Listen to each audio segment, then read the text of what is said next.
अस्सलाम वालेकुम स्टूडेंट्स, उम्मीद है कि आप लोग खैरियत से होंगे।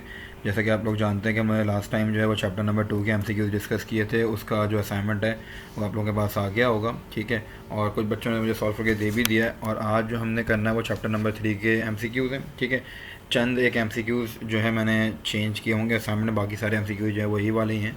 अच्छा, कुछ एमसीक्यूज़ हम क्लास में कर चुके थे मिड टर्म से पहले, और कुछ इसमें मैंने नए ऐड भी किए हैं। ठीक है, अच्छा, इसके अलावा भी एमसीक्यूज़ बहुत सारे मौजूद चैप्टर 3 के, जो फिर हम वक्फे वक्फे से करते रहेंगे। कुछ असाइनमेंट्स में दे दिए हैं, कुछ लेक्चर में मौजूद हैं, और फिर कुछ और मेरे पास भी है जो मैंने फिजिकल क्लासेस के लिए रखे हुए हैं। इंशाल्लाह अगर जैसे ही खुलता है सेंटर, तो उस फिर हम इंशाल्लाह क्लासेस में भी अपना सिलेबस कंप्लीट होने के बाद एमसीक्यूज़ जो है वो करेंगे सॉल्व। ठीक है, तो आज कुछ एमसीक्यूज़ जो है डिस्कस कर लेते हैं चैप्टर नंबर 3 के। तो शुरू करते हैं। इसका भी असाइनमेंट दे चुका मैं आप लोगों को, पहले असाइनमेंट मिल गया। लेक्चर जो है लेक्चर में कुछ एमसीक्यूज़ जो हैं वही एमसीक्यूज़ असाइनमेंट में भी हैं। तो आप लोग जब just for the sake of practice जो है असाइनमेंट को या तो प्रिंट करवा लीजिएगा, या जस्ट उसके जो आंसर्स हैं वो अपनी कॉपीज़ में लिख लीजिएगा, ताकि आपकी प्रैक्टिस हो जाए चैप्टर 3 की एमसीक्यूज़ की। ठीक है, तो स्टार्ट लेते हैं। देखिए भाई, पहला एमसीक्यू क्या कह रहा है? The acceleration of a body moving down a frictionless inclined plane, frictionless plane inclined at 30 degree will be. हमें पता है कि जब भी इंक्लाइंड प्लेन से कोई बॉडी नीचे आ रही होती है तो फॉर्मूला होता है A=G sin थीटा। ठीक है, साइन और थीटा की वैल्यू क्या दी हुई है? 30। साइन 30 बन जाएगा 0.5, और तुम जी की वैल्यू से मल्टीप्लाई कराओगे 9.8 मल्टीप्लाई बाई 0.5। जब भी कोई नंबर हाफ से मल्टीप्लाई होता है तो हमेशा उसका आंसर भी क्या आता है? हाफ ही आता है। तो इसका मतलब 9.8 का हाफ क्या हो जाएगा? 4.9 मीटर पर सेकेंड स्क्वायर। तो it is the right option. दूसरा एमसीक्यू देख लें। दूसरे में कह रहे हैं आपसे, the ball thrown vertically upward with the velocity of 9.8 metre per second, it will attain a height of. Ball जो है जब आप उसको ऊपर फेंक रहे हैं, वेलोसिटी कितनी है हमारे पास? Initial velocity 9.8 metre per second है। ठीक है, और तुम्हें फाइनल फाइंड आउट करनी है, बल्कि यहाँ फाइनल हाइट फाइंड आउट करनी है तुम्हें। ठीक है ना, इनिशियल वेलोसिटी जो है 9.8 मीटर पर सेकेंड है, और तुम्हें हाइट फाइंड आउट करनी है। तो तुम जब भी मोशन अंडर ग्रेविटी वाले हम सवालात पढ़ते हैं, टॉपिक पढ़ते हैं, तो हम हमेशा जो है वो सेकेंड इक्वेशन ऑफ मोशन, तमाम इक्वेशन ऑफ मोशन जो है in form of g use करते हैं। ठीक है, तो इसमें हम फॉर्मूला कौन सा यूज़ करेंगे? 2GH=VF² माइनस VI² वाला। जी की वैल्यू -9.8 होगी, एच हमें फाइंड आउट करना है, वी एफ हमारे पास जो है 0 होगा, वी आई हमारे पास 9.8 दिया हुआ है। ठीक है, 9.8 का जो है वो स्क्वायर ले लो, क्या आएगा तुम्हारे पास? 9.8 का स्क्वायर। और पहले काम ये करो कि जी की वैल्यू क्या है? 9.8, तो जी की वैल्यू है ना। ठीक है, 9.8 को तुम 2 से मल्टीप्लाई करवाओ, तो ये बन जाएगा तुम्हारे पास 19.6। ठीक है, और 9.8 का जब तुम स्क्वायर लोगे तो तुम्हारे पास आंसर आएगा 96.04। 96.04 को डिवाइड कर दो किससे? 19.6 से। जब डिवाइड करोगे 19.6 से तो आंसर हमारे पास क्या आना चाहिए? 4.9। 4.9 मीटर हाइट होगी, इसका आंसर भी 4.9 ही आएगा हमारे पास। सही है भाई, तो ये भी हो गया। तीसरा एमसीक्यू देखो, कह रहे हैं correct relation for acceleration is. इन सब में से एक्सेलरेशन का करेक्ट रिलेशन कौन सा है हमारे पास? एक्सेलरेशन का इन तमाम में से जो करेक्ट रिलेशन है वो कौन सा है? A=VF-VI/T है, यानी कि पहला ऑप्शन जो है वो करेक्ट है। ठीक है, चौथा एमसीक्यू देखिए, Newton first law of motion is also known as. पहला लॉ जो है लॉ ऑफ इनर्शिया कहलाता है, दूसरा जो है वो लॉ ऑफ एक्सेलरेशन कहलाता है, तीसरा जो है वो लॉ ऑफ रिएक्शन कहलाता है। तो याद रहे बात ये वाली, first law is called law of inertia, second law is called law of acceleration, और third law is called law of reaction. ठीक है, पाँचवा एमसीक्यू कह रहे हैं which one is the correct equation to a quite time T when V I V F and A have the usual meaning है कि हमारे पास वी आई मौजूद है, वी एफ मौजूद है।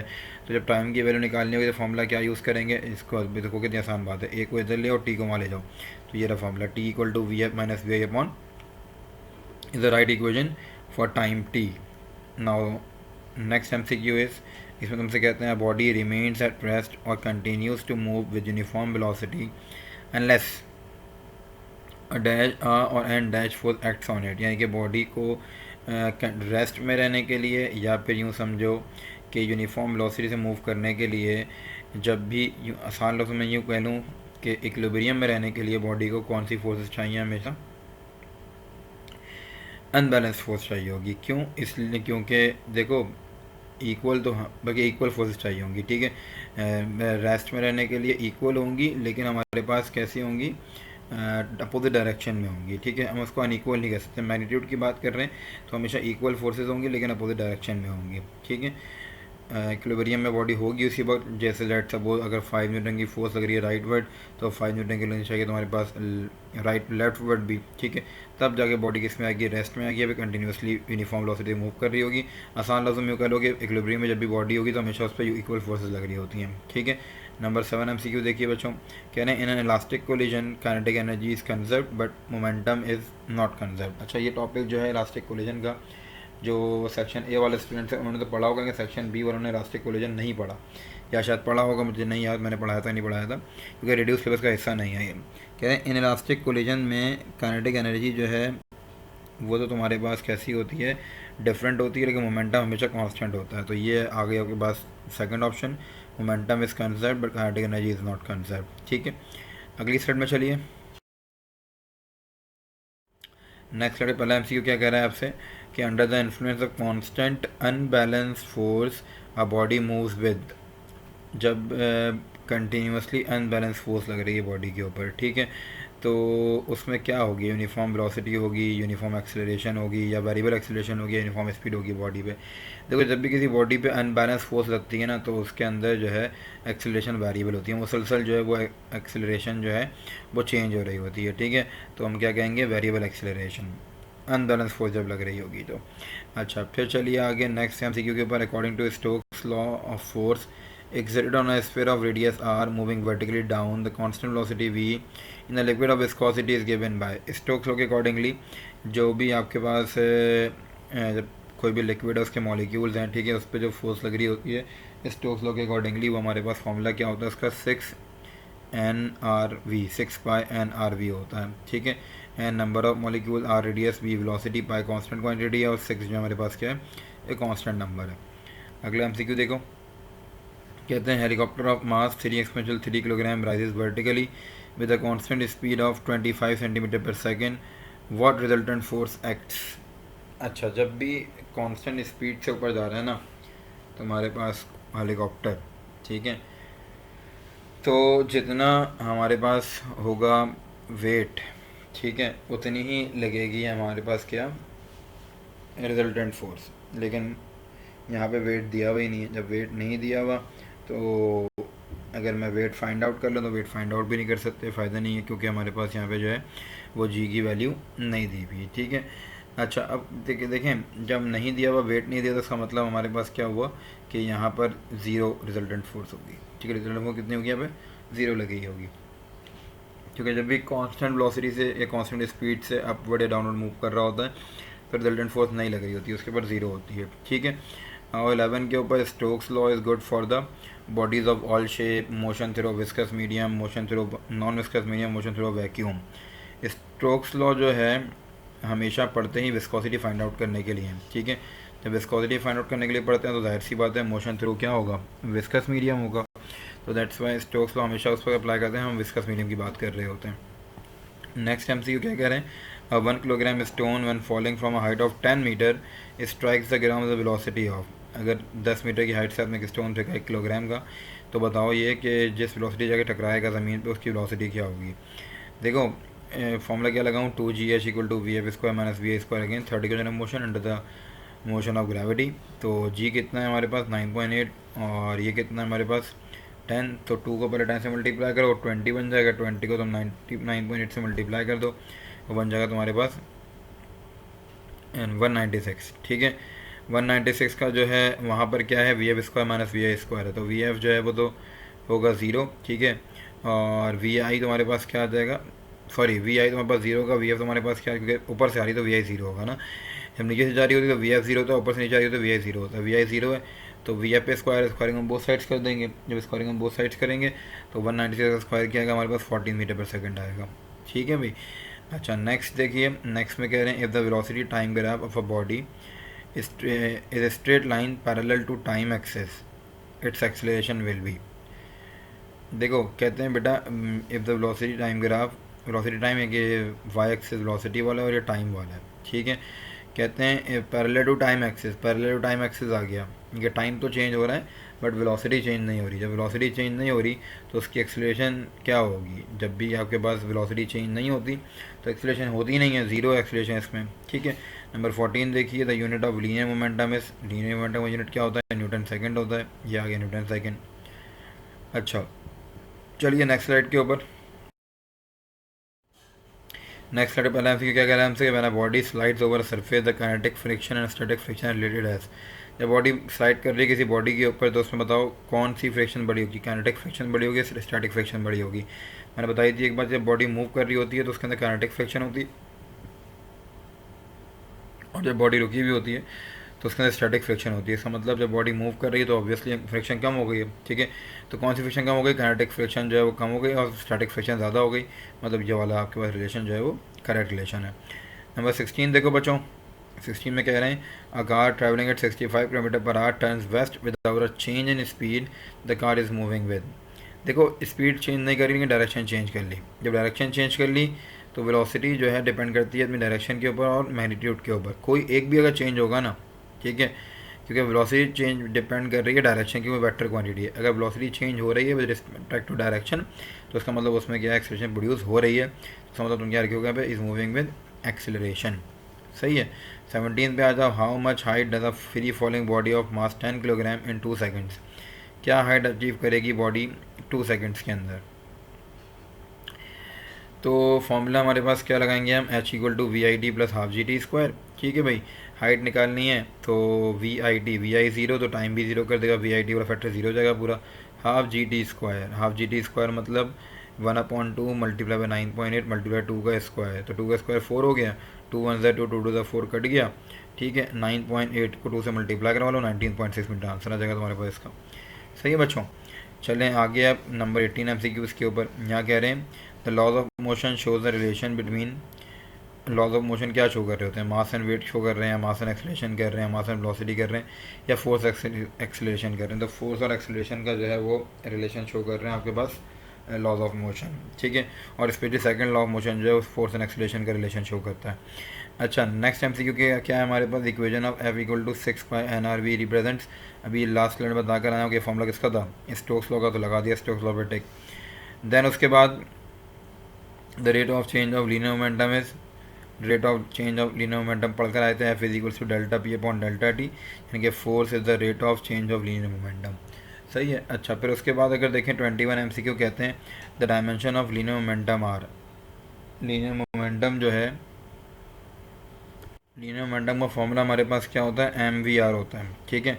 तो एम की डायमेंशन तो एम हो गई, ठीक है। वेलोसिटी की क्या होती है, एल टी माइनस वन, और आर की क्या होगी, एल, तो क्या बन जाएगा तुम्हारे पास, M L square T minus one, ठीक है, M L square T minus one, ये वाला आ गया M L square T minus one. अब आओ तुम 22 के ऊपर, 22 में क्या करें, for velocity time graph of a moving body is a curve, the body moves with, अब अगर कर्व आ गया, जब स्ट्रेट लाइन था पैरेलल टू टाइम एक्स से था, वेलोसिटी चेंज नहीं हो रही थी, तो उसका मतलब वहाँ पर क्या था हमारे पास, वेलोसिटी चेंज नहीं हो रही थी, ठीक है। यहाँ पर वेलोसिटी भी चेंज हो रही है और टाइम भी चेंज हो रहा है, कर्व आ गया ना, तो इसका मतलब क्या हुआ कि हमारे पास जो एक्सेलरेशन है आप कैसी है, चेंजिंग एक्सेलरेशन है, एक्सेलरेशन जो चेंज हो रही है, ठीक है। अच्छा जनाब आगे चलिए, 23 में क्या कह रहे हैं आपसे, 23 में कह रहे हैं, inner Stokes law of viscous force is not proportional to, देखो फॉर्मूले में क्या आता है, equal to 6 pi N eta R V, ठीक है। 6 pi eta R V, eta coefficient of viscosity, R radius, we velocity. तो क्या नहीं था उसमें से, मास ऑफ द स्फीयर नहीं था, इसका मतलब मास पे डिपेंड नहीं करती फोर्स जो लिक्विड पे लग रही होती है, ठीक है। Next when a body move with constant speed in circle, उसकी डायरेक्शन मुसलसल चेंज हो रही है तो वेलोसिटी चेंज हो रही है, ठीक है। 25 देखिए, if the velocity time graph of a body is a straight line parallel to time axis, it acceleration will be zero. MCQ repeat हो गया है वाला, कोई बात नहीं रिपीट हो गया अगर तो। नेक्स्ट देखें, the mass of an object is a quantity measure of its inertia, ठीक है। जितना ज़्यादा हैवी ऑब्जेक्ट होगा उतना अच्छा इनर्शिया होगा, जितना लूज जितना लाइट मास होगा उतना कम इनर्शिया होगा। नेक्स्ट देखिए, नेक्स्ट कह रहे हैं, stone has a mass of 40 gram, it weight is, अगर 40 ग्राम उसका मास है तो चेंज कर लो, डिवाइड बाई 1000 करके 0.04 हो जाएगा, 9.8 से मल्टीप्लाई करवा दो, क्या आंसर आ जाएगा तुम्हारे पास, 0.092, ठीक है। नेक्स्ट MCQ देखो, नेक्स्ट में क्या कह रहे हैं, an object whose mass is 100 gram start from rest and move with constant acceleration of 20 centimetre square at the end of 8 second its momentum is in gram per second क्या होगा। मास पता है, कन्वर्ट करने की ज़रूरत नहीं है क्योंकि सेंटीमीटर उसमें ग्राम सेंटीमीटर सेकंड में मोमेंटम मांग रहे हैं तुमसे, तो उसको चेंज करने की ज़रूरत नहीं है। फॉर्मूला होता है मास इंटू वेलोसिटी, ठीक है। मास तो 100 है, वेलोसिटी फॉर्मूला होता है एक्सेलरेशन इंटू टाइम। तो एक्सेलरेशन कितनी है 20, टाइम कितना 8, 20 को 8 से मल्टीप्लाई किया 160 आ गया, 160 को 100 से मल्टीप्लाई किया 16,000 आ गया, तो 16,000 मोमेंटम होगा तुम्हारा यहाँ पर, ठीक है बच्चों। नेक्स्ट देखिए, नेक्स्ट में कह रहे हैं the force which will accelerate 10 kilogram mass at 98 centimetre per second square on a smooth horizontal plane is. Force कितनी लगेगी, फॉर्मूला होता है एम ए, ठीक है। मास तो दिया, अब इसको कन्वर्ट करना पड़ेगा क्योंकि यहाँ ऐसी कोई कहानी नहीं है, फोर्स तुम्हें चाहिए न्यूटन के अंदर ही, तो इसमें ऐसा यूनिट में लाना पड़ेगा तुम्हें। तो कैसे लाओगे, इसको डिवाइड करोगे 100 से, या बन जाएगा 0.98, और 0.9 को जब 10 से मल्टीप्लाई कर दोगे तो बन जाएगा 9.8। तो 9.8 न्यूटन जो है वो फोर्स लग रही है बॉडी के ऊपर। अच्छा अब देखें नेक्स्ट स्लाइड। नेक्स्ट स्लाइड का पहला एमसीक्यू कह रहा है कि जनाब हमारे पास जो बॉडी है वो स्मूथ से पास कर रही है, एक का मास है 2 किलोग्राम, एक का मास है 3 kilogram. What is the acceleration of the masses, ठीक है। फॉर्मूला हमारे पास क्या होगा, A equal to m2 minus m1 upon m1 plus m2 into G. Solve करके देख लेना आंसर क्या आएगा, खुद देख लेते हैं। यहाँ पे 3 माइनस 2, ठीक है, तो ऊपर बना जाएगा, नीचे 5 आ जाएगा। यानी कि 9.8 को तुम 5 से क्या कर दो, मल्टीप्लाई कर दो। तुम 9.8 को 5 से मल्टीप्लाई करो तो ऑब्वियसली आंसर क्या आएगा, 1.96 आएगा। ये भी हो गया। दूसरा, what is the tension in the string in the above case में टेंशन तुम्हारे पास क्या होगी, फॉर्मूला क्या होता है टेंशन का, 2m1 m2g upon m1 plus m2 होता है। तो ये कितना, 3 टू ज़ 5, 5 टू ज़ 10, ठीक है, और 10 को मल्टीप्लाई कराओ g से तो 980, ठीक है। अच्छा उसके बाद फिर नीचे हमारे पास होता है m1 प्लस m2, तो z प्लस 2 5, बल्कि नहीं m1 m2 g होता है ना, m1 2 है, m2 3 है, 5 इंटू 9.8, 5 इंटू 9.8 क्या बनेगा हमारे पास, 5 इंटू 9.8 हमारे पास बनेगा, देख लेते हैं मल्टीप्लाई करवा कर, 2 3 ज़ा 6, 6 multiply by 9.8, 58.8 multiply by 2, 1176.2 is equals to, divide करेंगे 5 से तो 23.52 बन जाएगा, ठीक है। ये बन गया तुम्हारे पास 23.52 न्यूटन। तो ये भी हमारे पास आंसर आ गया। फिर देखो नेक्स्ट क्या कह रहे हैं, नेक्स्ट में कह रहे हैं the rate of change of momentum with respect to time is zero. जब ज़ाहिर है कि rate of change of momentum zero है तो इसका मतलब तुम्हारे पास ये the rate of change of momentum with respect to time is zero, तो फोर्स भी क्या होगी, ज़ीरो होगी तुम्हारे पास, ठीक है। अच्छा जनाब, फोर्स भी कैसी होगी, ज़ीरो होगी। तो ये तुम्हारे पास क्या हुआ, और ये भी कह सकते हो कि rate of change of momentum जो है वो जब ज़ीरो हो गया तो मोमेंटम चेंज नहीं हो रहा विद रिस्पेक्ट टू टाइम, तो मोमेंटम क्या हो जाएगा तुम्हारे पास, कांस्टेंट हो जाएगा। मोमेंटम कांस्टेंट है इसलिए मोमेंटम चेंज नहीं हो रहा। अच्छा आगे चलें, कह रहे हैं when a falling object reaches a speed with the force of air resistance is equal to its weight. जब force of air resistance body के वेट के बराबर हो जाए, तब भी बॉडी मूव कर रही हो, तो जब जिस वेलोसिटी से जिस स्पीड से बॉडी मूव कर रही है हम कहते हैं टर्मिनल स्पीड, ठीक है। अच्छा फिर क्या आएगा आपके पास, the bullet fired from a gun has momentum. Bullet जो फायर होती है उसका मोमेंटम किसके बराबर होता है, गन के रिकॉइल के बराबर होता है हमेशा, ठीक है। कि जिस स्पीड से बुलेट निकलती है उस स्पीड से जो गन पीछे भी हटती है, ठीक है। Equal to recoil of the gun हो जाएगा equal to recoil of the gun. अगला एमसीक्यू में बस कौन सा है, if the value of instantaneous and heavy velocity are equal the body is said to be moving with. अगर body की इंस्टेंटेनियस भी और हैवी वेलोसिटी इक्वल है तो उसका मतलब क्या, बॉडी यूनिफॉर्म वेलोसिटी से मूव कर रही है, ठीक है बच्चों। अच्छा फिर उसके बाद आइए, फिर कहते हैं acceleration of bodies of different masses allows to fall freely. अच्छा acceleration of bodies of different masses allowed to fall freely. तो क्या अगर दो डिफरेंट मासेस की जो एक्सेलरेशन है जब वो बॉडी नीचे आ रही है तो उनकी एक्सेलरेशन बराबर होती है एक्सेलरेशन ड्यू टू ग्रेविटी के। तो चाहे अब मास ज़्यादा हो या मास कम हो, ठीक है, तो वो उनकी एक्सेलरेशन कैसी होगी, सेम होगी। फॉर्मूला क्या होता है, W इक्वल टू mg होता है। एक्सेलरेशन कैसी होगी, एक्सेलरेशन की जगह सेम होगी क्योंकि acceleration due to gravity consider कर रहे होते हैं, तो जी की वैल्यू दोनों के लिए सेम होगी। तो हम क्या लिखेंगे, द सेम लिखेंगे, ठीक है। लास्ट एमसीक्यू हमारे पास कौन सा है, लास्ट एमसीक्यू है द ब्रेकिंग फोर्स